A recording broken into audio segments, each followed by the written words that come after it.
रात के 2 बजे का समय था।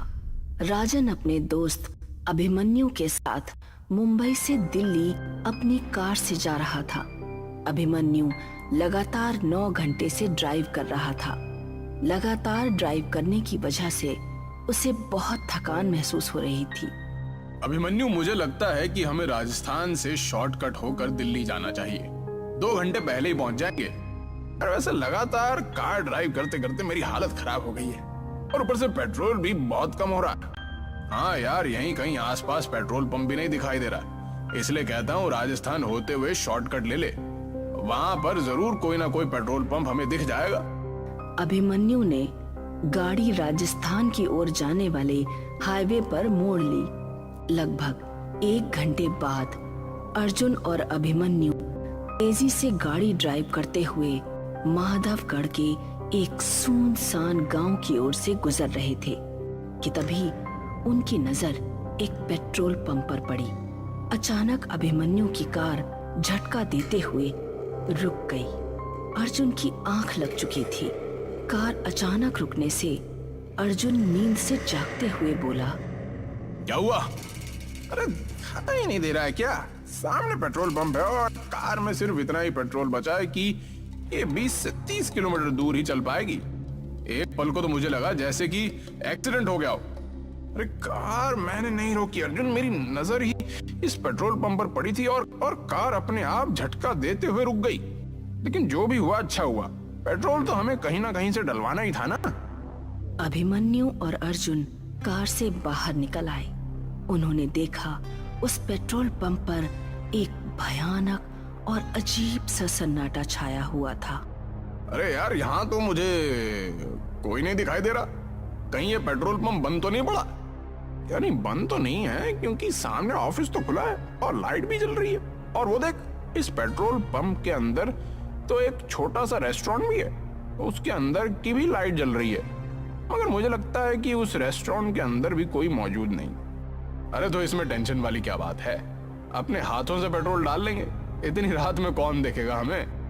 क्या पेट्रोल पंप के कर्मचारी ने हमें देख लिया तो वो हमें चोर समझेंगे?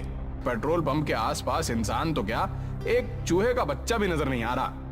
तभी उन दोनों के कानों में पीछे से किसी व्यक्ति की भारी आवाज टकराई। कौन हो तुम? उस आवाज को सुनकर वो दोनों चौंक कर पीछे की ओर देखने लगे। उन दोनों के सामने अजीब से चेहरे वाला एक व्यक्ति खड़ा हुआ था। यार, इसकी शक्ल तो बड़ी भयानक लग रही है। ऐसा लग रहा है जैसे कि शमशान घाट की चिता से अभी अभी उठकर आया हो। हाँ यार, बोल तो बिल्कुल सही रहा। मैं खुद पहली नजर में इसकी शक्ल देखकर डर गया था। लेकिन हमें सिर्फ पेट्रोल डलवाना है और यहाँ से निकलना है। इतना बोलकर अभिमन्यु उस कर्मचारी से बोला, अभी कुछ सेकंड पहले आप कहाँ पर थे? हमें तो आसपास कोई नहीं दिखा था। अपने काम से काम रखो साहब। कहो, किस काम से आए हो? अरे पेट्रोल भरवाना है, टैंक फुल कर दो। अभिमन्यु के कहने पर वो पेट्रोल पंप का कर्मचारी पेट्रोल डालने लगा। तभी अर्जुन की नजर उस पेट्रोल पंप की जमीन पर पड़ी। अर्जुन बुरी तरह से डर गया।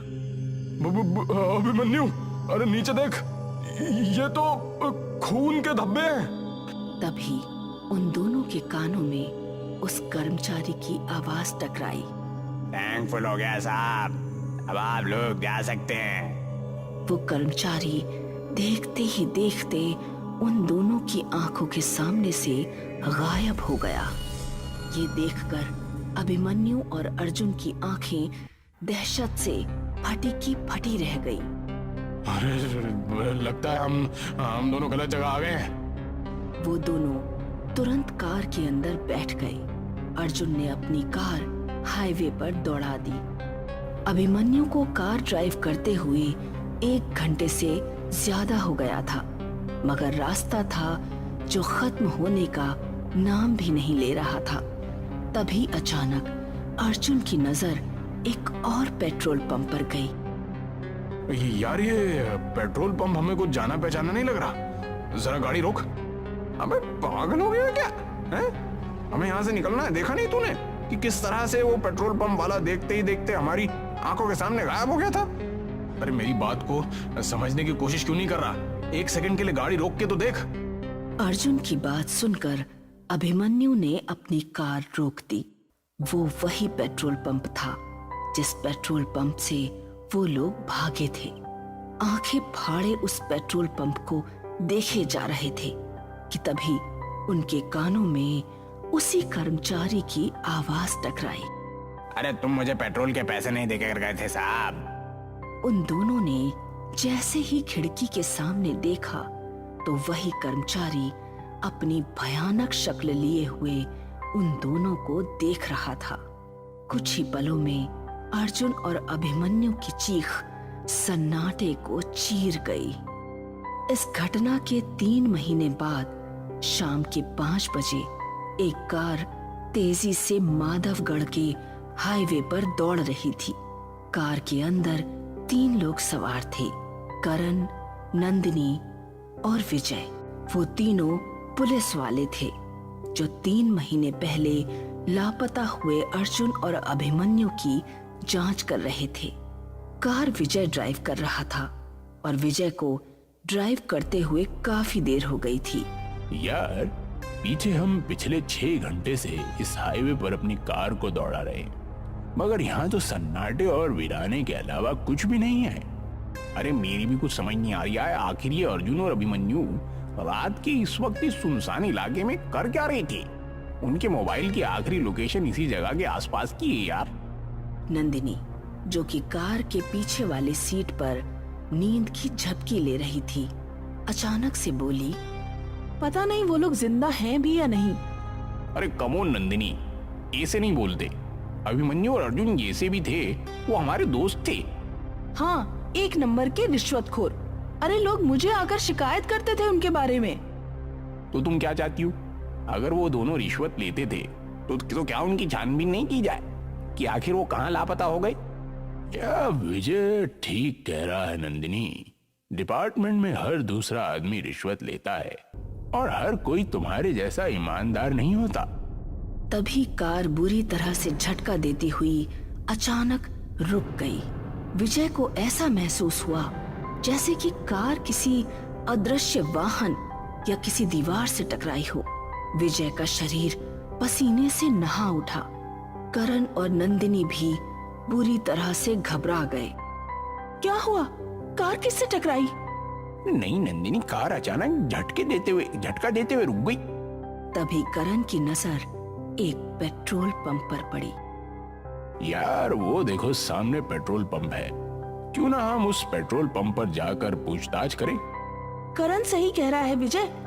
कार पेट्रोल पंप के ठीक सामने रुकी थी। विजय, करण और नंदिनी कार से उतर गए और उस पेट्रोल पंप के अंदर चले गए। पेट्रोल पंप पर कुछ लोग मौजूद थे। वो तीनों पेट्रोल पंप के अंदर बने हुए एक रेस्टोरेंट के अंदर घुस गए।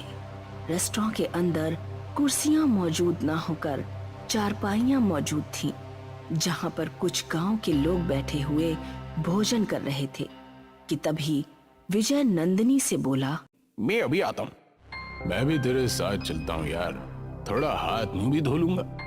नंदिनी वहां पर अकेली थी और वहां मौजूद लोगों को देख रही थी। नंदिनी एक पुलिस वाली थी। तभी नंदिनी के सामने एक अजीब सा दिखने वाला व्यक्ति आकर खड़ा हो गया। खाने में क्या लेंगी आप? फिलहाल तो मुझे 1 कप चाय की जरूरत है। 1 कप चाय ले आओ। कुछ देर बाद वो लड़का नंदिनी को चाय देकर चला गया। उसने देखा कि कप के अंदर किसी इंसान की कटी हुई उंगली थी। नंदिनी चीखती हुई उस रेस्टोरेंट से निकलकर भागने लगी। अरे क्या हुआ नंदिनी, तुम इतनी घबराई हुई क्यों हो? और ये तुम्हारे माथे पे पसीना के साथ? ये पेट्रोल पंप अजीब सा है करण। इतना कहकर नंदिनी एक ही सांस में सारी घटना उन दोनों को बताने लगी। नंदिनी की बात सुनकर वो दोनों नंदिनी को बहुत गौर से देखने लगे। अरे लगता है तुम्हारे ऊपर थकान हावी हो गई है। करण और विजय ने जब अंदर जाकर देखा तभी रेस्टोरेंट के अंदर मौजूद लोग एक साथ भयानक हो गए। देखते क्या हो, अपनी जान बचाकर भागो यहाँ से। करण और नंदिनी फुर्ती से वहां से निकल गए, मगर विजय नहीं निकल सका। विजय की दर्दनाक चीख सन्नाटे को चीर गई। हमें जल्दी से अपनी कार में बैठना होगा। अरे कार में कैसे बैठेंगे नंदिनी? कार कहीं आसपास नजर ही नहीं आ रही है। क्या मतलब नजर नहीं आ रही है? यही तो खड़ी थी, कहाँ गई? अरे हम दोनों को अब बातें करने में अपना वक्त बर्बाद नहीं करना चाहिए। जितनी तेज भाग सकती हो मेरा हाथ पकड़कर भागो। वो दोनों उस पेट्रोल पंप से दूर भागने लगे। वो दोनों बहुत देर तक हाईवे पर दौड़ते रहे। उन दोनों की सांस फूलने लगी। तभी नंदिनी चीखती हुई करण से बोली, अब तो उसी जगह वापस आ गए हैं करण। ध्यान से देखो, हम दोनों ने यहीं से तो भागना शुरू किया था। वो सामने पेट्रोल पंप है। करण की सांसें हलक में अटक कर रह गई। वो ठीक उसी पेट्रोल पंप के सामने ही थे। तभी उन दोनों के कानों में विजय की आवाज टकराई। अरे तुम दोनों मुझे अकेला मरने के लिए छोड़ गए? विजय एक भयानक शक्ल में क्रोध भरी नजरों से उन दोनों को देख रहा था। तुम दोनों को मुझे भी साथ लेकर चलना पड़ेगा। तभी उन दोनों के कानों में अर्जुन और अभिमन्यु की आवाज टकराई। विजय सही कह रहा है। तुम दोनों विजय को रेस्टोरेंट में अकेला छोड़कर भाग गए। करण और नंदिनी ने देखा तो उनके सामने अभिमन्यु और अर्जुन भी अपनी भयानक शक्ल लिए हुए खड़े थे। अचानक अभिमन्यु ने करण की गर्दन उसके धड़ से अलग कर दी और उसका सर नंदिनी के पास फेंक दिया। नंदिनी चीखती हुई अपने शरीर की पूरी ताकत लगाकर दोबारा भागने लगी। उसकी सांस फूल रही थी, मगर उसने अपने कदम नहीं रोके। कौन हो तुम? नंदिनी ने एक ही सांस में कांपते हुए सारी घटना उस बूढ़ी स्त्री को बता दी। अब तुम यहाँ से नहीं जा सकती बेटी। क्या मतलब मैं यहाँ से नहीं जा सकती? बड़ी बेवकूफ लड़की हो। तुम तीनों उसी वक्त मर चुके थे जिस वक्त तुम्हारी कार झटका देते हुए रुकी थी।